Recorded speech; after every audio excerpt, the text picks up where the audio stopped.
Okay, well, hi everyone. Thank you very much for watching or listening. Liam Hartley here today with another episode of Presenting Champions. This is episode 220 for anyone who wants to know. And today I'm joined by Jornel Lugo, professional MMA fighter with Bellator MMA.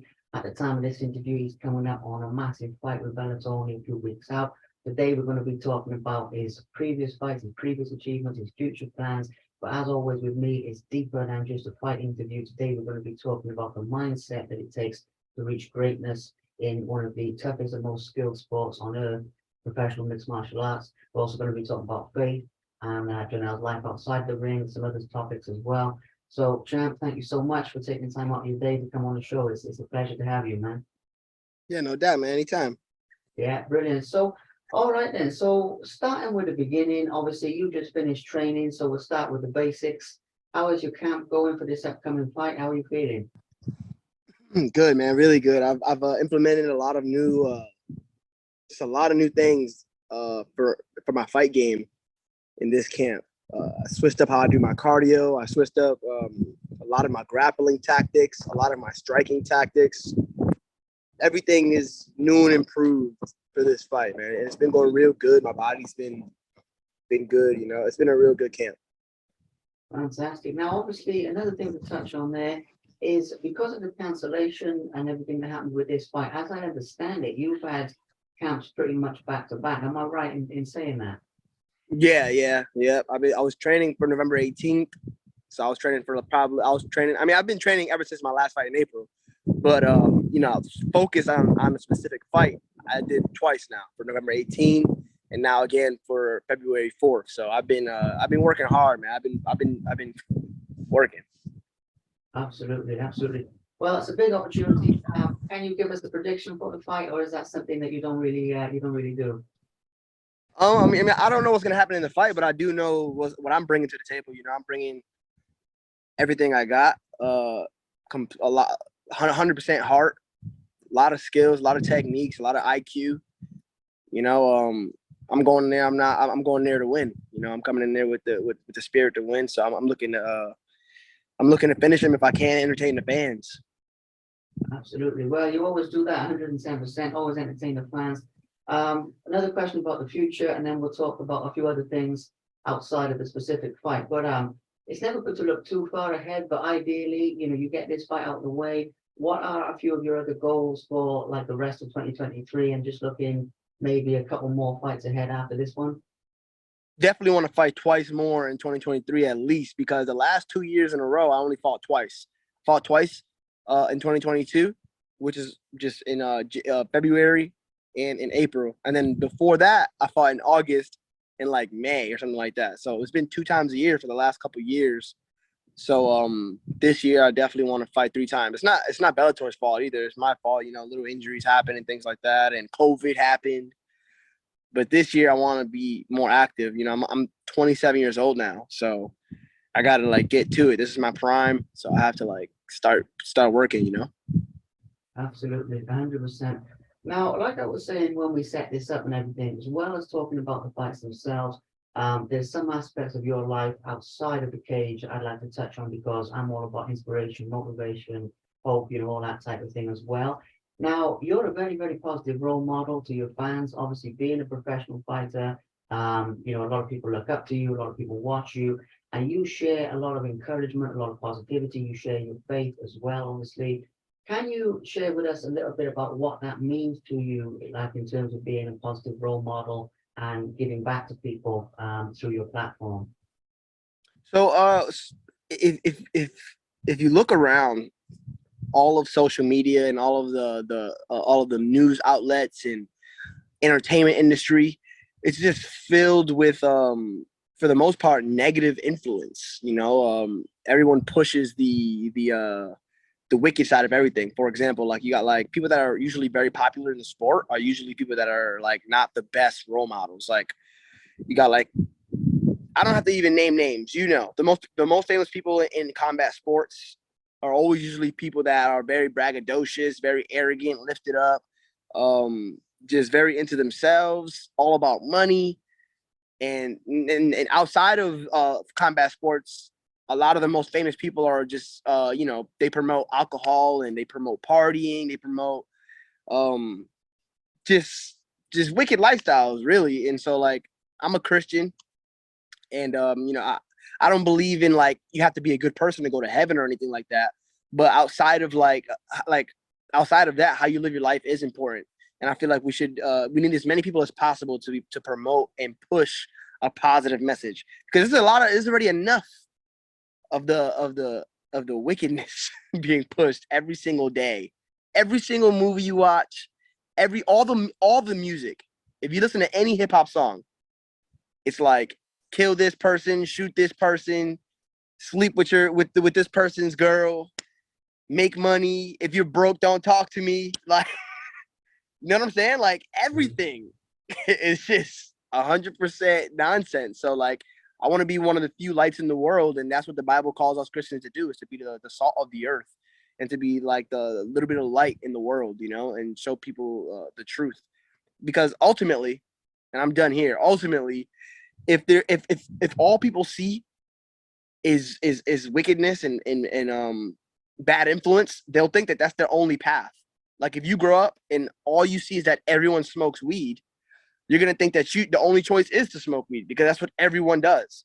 But it's until you see somebody say, "Hey, I don't smoke," and you see another group of people say, "I don't smoke either," and now you see, wait a minute, I can choose to either smoke or not smoke.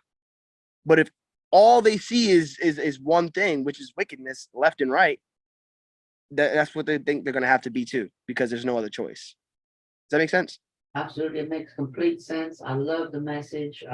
The big part of the reason I wanted to talk to you personally, as well as obviously your sport achievements, the message that you share with the world is just incredible. I've got all the respect in the world for that. Keep it up. Talking about that a little bit further, have you ever considered, and might sound a little bit strange, but have you ever considered doing like motivational speaking or something more like that, as alongside the fight? And I know it might sound strange, but you have a way with words. I've seen some of the content on your Instagram. It looks like you've created some of it yourself. I really think that, down the road, I know right now you're concentrating on fighting, but down the road, there could be an avenue to do more with what you're doing there. Yeah, I don't know about motivational speaking. I don't know, but I definitely do want to help influence the world. Whether that be in videos, social media, content creation, or even like you said, but public speaking, things like that. I definitely do want to, like I said before, I want to be another option. I want to give everybody another option. Hey, look, you don't have to be just terrible person. So in some way, shape, or form, yeah, that's definitely my goal and my plan, is to help be a voice in the world, a voice for righteousness, really. Absolutely. I love that, champ. And I know obviously as you're getting bigger in the fight game as well, that's having more and more of a reach and everything. So keep up the good work, all the respect in the world for that. Another intangible question about that, and then we'll go back to some of the fighting stuff. If you had to give advice though to somebody who came to you and said, "Look, I want to achieve a big dream or a big goal," and I can see that this ties in with the faith side of things, but it also ties in with your mindset as a fighter. I know it's a big question, so I apologize. But if there was some essential advice that you had to give, like young people, well, you're young yourself, but I mean, like at that age where they're quite susceptible to influences and whatnot, what would you say to those individuals out there in the world? Like I say, I know this is a big question, but it's just given everything you share, we'd love to get your thoughts on it if that's all right. Yeah, well, my advice would be like to be like a biblical answer, and that'd be to be diligent.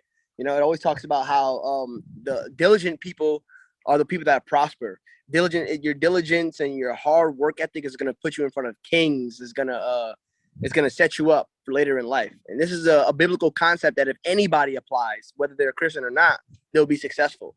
And laziness really is the reason what holds most people back. So you say they'll say like losers make excuses, but really it's laziness that it causes people to make excuses. The Bible talks about how it says the lazy person will say there's a lion without. There is a lion without. Like, there's a lion outside. I can't go work today. There's a lion outside. They come up with excuses. They don't want to go work. They don't want to put in the effort that is required to make it somewhere. So really, the only thing to make it anywhere in life is laziness versus diligence. And diligence is when you do your best. You do the research, do the studying, you put the actual man hours, you actually put the work in. It takes diligence. It's not like clock in, clock out. It's clock in, clock out, go home, study, learn more about whatever it is that you're clocking in to do. Research, think about it, meditate on it, really become a master at your craft. Diligence is what's required for anybody to make it anywhere. If you're diligent, you could pretty much do whatever. But if you're lazy, you won't be able to do anything. You'll make excuses for every time there's a little roadblock, something comes up, excuse. And they look at everything like everything is a problem. Everything is a roadblock. But really, it's just things that need to be solved. You really like, for example, this is for in my own life. Like when I have a fight coming up, we have to take medicals. You have to take medicals and make sure that you're cleared in order to fight. And every time I would get medicals, I would like get so annoyed. I'd be like, I can't do this. I don't want to do all these medicals. But then I thought about it, I was like, I'm just being lazy. Like, it's actually really simple. You just pick up the phone, you call them and tell them you go on Google, type in, I need an eye exam by an ophthalmologist or whatever you need. You call the number, you set an appointment, you go and you get cleared. Like, it's super simple. But because I'm lazy, I'm like, I don't want to do it. You know what I'm saying? Like, well, the lazy, everybody has laziness in them. You know what I'm saying? But it's about fighting that laziness and being diligent. Laziness will make you feel like everything is super difficult. Everything is hard. Nothing can be done. There's always a problem. There's always something in the way. But diligence will make you be more solution oriented, more logical, and you get the job done. Absolutely. Well, you know what? I knew that would be a good answer. Like I say, just judging from like your social media and everything you share and what you represent as an individual. But that was a really, really, really amazing answer. So thank you for sharing that with our audience today. And a valuable life lesson, no matter what walk of life people are in. So thank you very, very much.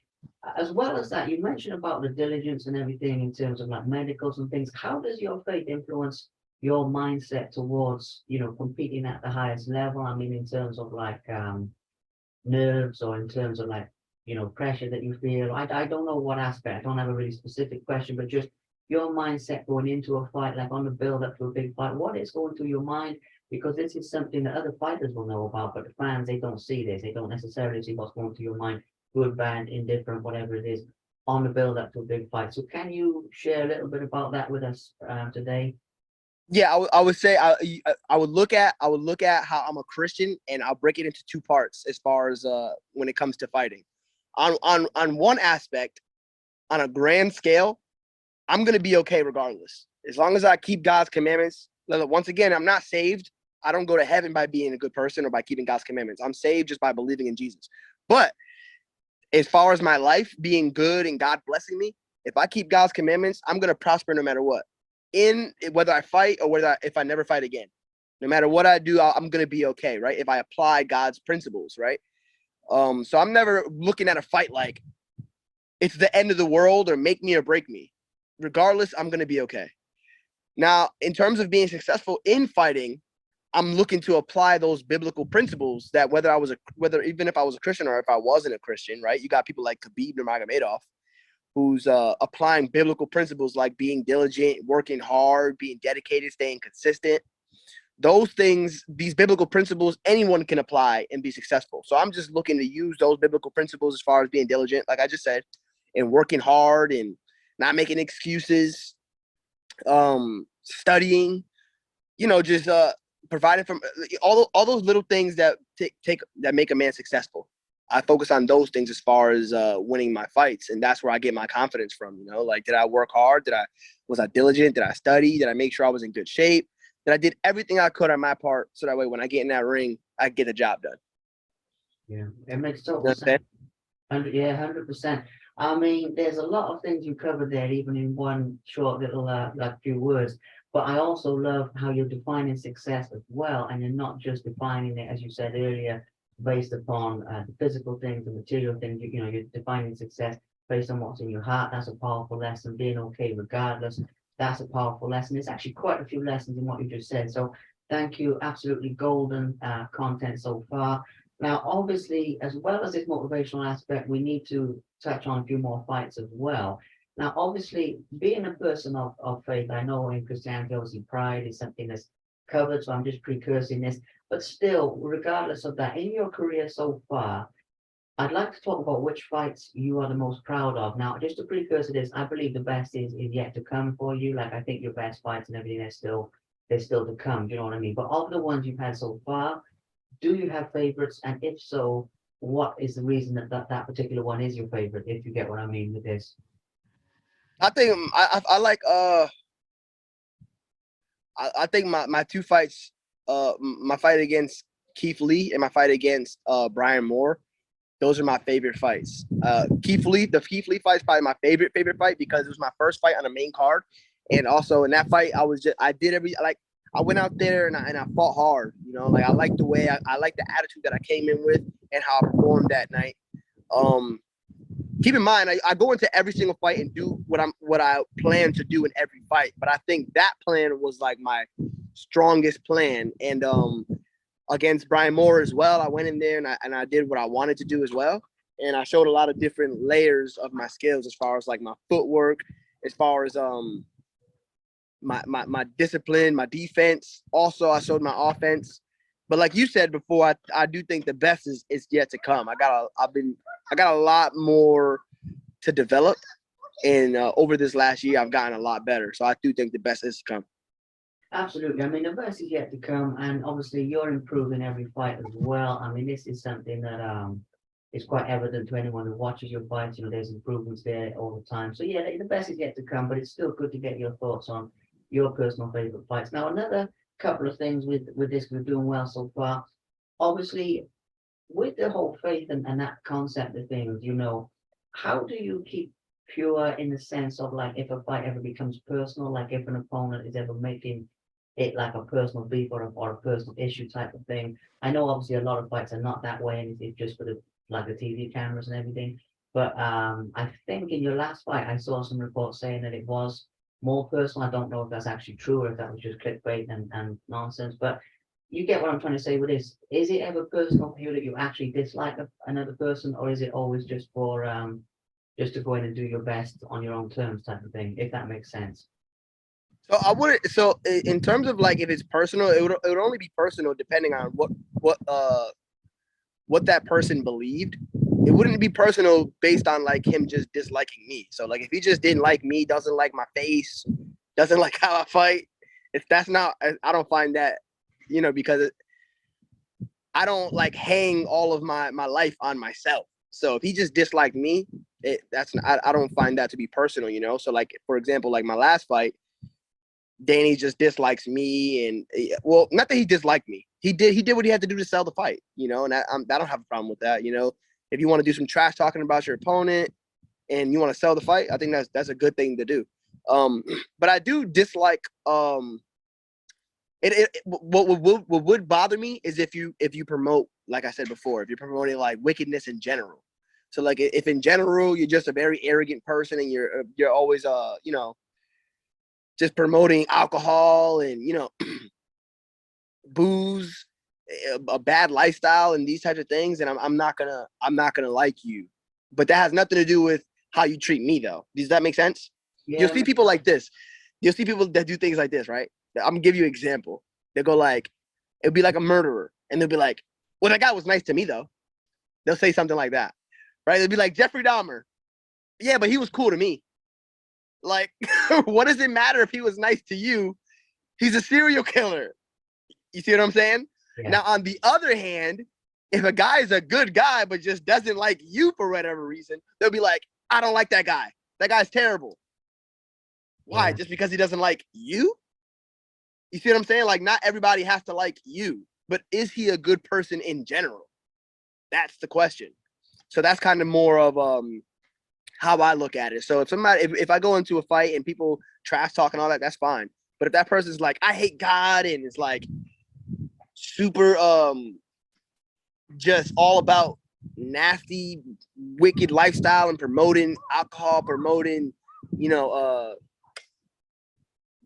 you get my point. I get what you mean. I get what That you kind of mean. person I won't like. Yeah, 100%. I love the viewpoint on that, though, of seeing like the bigger picture of a person's life. You know, I mean, like not just looking at it subjectively of like from your point of view to the other person and back, but looking at the whole bigger picture.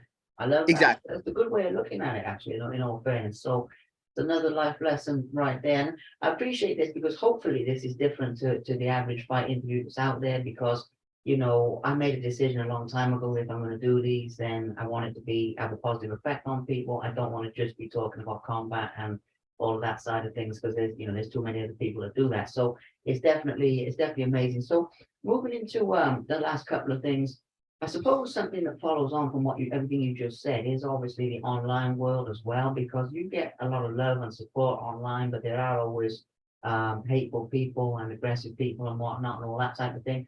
Do you apply the same viewpoint that you just described just now to like those sorts of people like online haters and trolls and keeping a thick skin for that type of thing? Is it the same mindset that you apply to that? 100%. So like, for example, if somebody's like, Jornel, you suck, you're trash, or something like that, I don't even reply to that. I just, hey, that's whatever. But as far as like if you go on my Twitter, you'll see me going back and forth with people about religion. You'll see me going back and forth with people about worldly world topics all day, because these are actual beliefs. These are actual lifestyles and belief systems, lifestyles, concepts. These are the things that I'll go back and forth about all day. But as far as like, let's say if me and you were arguing about a political standpoint, and then you just say, well, you have a big head, I'm just not going to respond to that because like, okay, fine. Like, you know what I'm saying? So when it comes to personal hate, no, I don't respond to that. I don't pay it any mind. I don't care. But when it comes to um uh, um a terrible belief system, I got a lot of time for that. Yeah, that makes sense. It makes total sense. That's funny though, a big head. I mean, but yeah, I get what you mean. I mean, when people can't take it any further and they start getting personal, you know that they don't have anything else meaningful to say anyway, so there's no point. Dead. Flipping that on its head, though, the people who do love you and the people who do support you and can encourage you online, what does that mean to you? I mean, obviously your fan base is getting bigger and bigger. I know we talked about hate just now. When I look on your social media, I see like a lot of love and a lot of respect, more importantly. What does that mean to you? I mean, obviously, I'm sure it's positive, but in your own words, can you share with us a little bit about your thoughts on like the people who support you in whatever form that may come in? I think it's nice. I think it's nice that when people, comment and share on their own stories, people that go out of their way to post your stuff. That's always nice because like they don't have to do it, and I even have a hard time with that. Like, I don't really share people's things too much. I don't like post people's fights. I don't really like shout people out too often. So when somebody shouts me out, I realize it's like, dang, that's nice of him, because I probably wouldn't have done it back for him. And it's not that I don't support them, but more so it's just like I don't know how to explain it. Here's the best way I could put it. I don't care enough to even shout myself out in a way. Like, I should be doing a lot more promoting of my own self. So it's like I don't really shout myself out. I don't shout other people out. I just kind of like I'll post here and there, but I should definitely do a lot more. So when somebody does shout me out or comment on my stuff, is real nice, because it's like, dang, well, I don't even do it for myself or for them. And they show me love. So that's nice. It's thoughtful. Yeah, absolutely. But then at the end of the day, I mean, you're reaping what you sow in a positive way, in the sense that obviously you're putting love and positive contributions to people in whatever form it might be out there. So obviously Exactly. the fact that that's So coming back to you. once again, it's like I'm as far as like posting a picture of myself or posting something that has to do with just like, hey, look at how I look today, or hey, I got this coming up about me, just personal me. I'm just like, I don't even care. So I don't want to even post it. But as far as like beliefs, once again, and ideas and concepts, political opinions, those types of things, I'll post about those types of things all day long. Yeah. Because it's not about me. It's more about the well-being of society, as a whole. You get what I'm saying? So like, if you say something that I like, I'll share that in a second. But if it's just like, look at me in my nice outfit today, I'm like, Yeah, well, that's it. I mean, it has no meaning beyond the individual. I totally get that. And even, I mean, the way I look at it, going slightly off topic here, but just to see as good having such a good thing about this. Well, the way I look at it is, I think there's an old saying that what we do for yourself dies with us, but what we do for others lives on forever, or something. I mean, something along those lines, you know. And the thing is, it's 100% true, you know. And because you're putting out, like I say, positive energy, really is the only way I can think of, because it comes in different forms. Obviously, you're going to get that back, and some people say, "Oh, it's karma and it's this and it's that," but it's just you reap what you sow. I mean, obviously, as you'll know all too well, being a Christian, but that is fantastic. That is wonderful. So last couple of things then, pretty much before we wrap this up, one or two more fight questions, then I'll let you go to carry on with your day and do what you've got to do. Of the fights that you've had, this one's more nitty gritty about it, so it'll be quite simple. Which one has been the toughest fight and why? Again, just a precursor to this as well. Obviously, tough comes in many forms as well, so it's not always, as you'll know, it's not always the hardest hitter, but it can be someone who's the most technical, or it can be something that was going on in your life outside of the cage. You have to focus through that. Do you know what I mean? It comes in many forms, but which one is like the most challenging fight that you've had to overcome in some way, if you get what I mean with that one?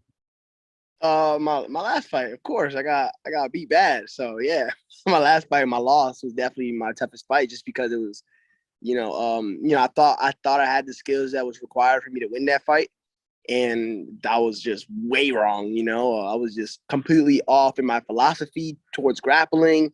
I was completely off in a lot of different areas. So that fight was obviously my hardest fight. I didn't overcome it then, but I've been working to overcome that style and overcome that type of a fight since then, I've made a lot of changes to my game, and it was necessary. I'll say like, say if I would have fought somebody else and they had like, they were able to beat me by a little bit, maybe that wouldn't really cause an alarm in my head to really make changes and to make sure that I'm solid in different areas. But because of the way I lost, because of how I lost, that really let me know, like, hey, you need to like change something. You need to make it happen. And so because of how bad I lost, it turned out to be good, because it was really eye opening and alarming for me. So like that fight is going to be like really important for my career going forward. It's really important for me to become a better fighter.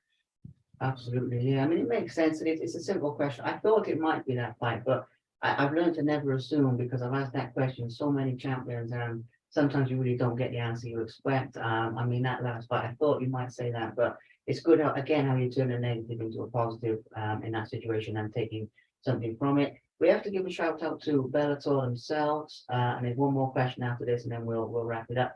Bellator themselves. I mean, this is a real sort of elementary question for you, but just working with them, fighting for them, what's it like in your own words? What would you say to them? Just want to give them a mention, really, an amazing promotion.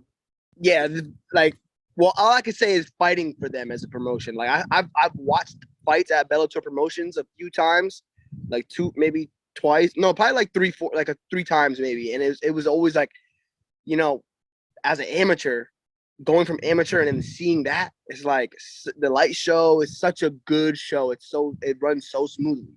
But as a fighter, to actually be a part of the promotion, it really runs smoothly. I'm talking about as far as like when they fly you in, they put you up in a hotel, all the testing, all the paperwork, uh, the pictures, the everything is so smooth. And then fight day is so smooth, and they pay you right after. It's been, as far as like how they run as a company, it runs very smooth from my perspective. I don't know about anybody else's perspective, but from my perspective, it runs really well. And they're always really nice and comfort, like it's a comfortable promotion to fight for. You don't feel like a lot of pressure and things like that. So for me, I love Bellator. I'm real happy that I get to make a living doing what I love for a really good company. I like Bellator. So I'm glad to be there, and I hope that I can just keep fighting the way I'm fighting, and get better as a fighter, so I can put on great shows and I can stay with the promotion. Absolutely. Well, as I said earlier, I mean, the future is bright, and some big things out there for you. So last thing before we wrap this up, obviously earlier on we kind of touched on like your fans and your supporters and the people who encourage you, but Just before we wrap up, is there anything else you would say to people around the world who watch you fight, who physically come and see you fight, watch the pay-per-view, whatever they do, however, way they are a fan of yours? Is there anything else you'd say to those people as a last question before we wrap this one up? Well, thank you for watching me and taking time out of your day to even like watch my fights and watch my interviews and things like that, because you could be doing anything else with your time. So I appreciate it. And if you're not saved, get saved. A lot of people think that in order for you to get to heaven, you have to be a good person, but that's actually not the truth. The truth is that you got to believe in the Lord Jesus Christ. He was good on your behalf. So when I do preach all these things about being a good person and keep God's commandments and all these things, I'm not saying you have to do those things to get to heaven. I'm saying you need to do those things so you could be right with God. You could be blessed on this earth. So yeah, once again, just thank you for watching me and taking time out of your day to like watch me fight or whatever. There you go. Brilliant. Yeah, it's always good to give them a mention because the sport will be nothing without them. Thank you so much for your time today. Thank you for being an open book and speaking, straight from the heart as well. I mean, I know that's the kind of person that you are, but I still appreciate it nonetheless.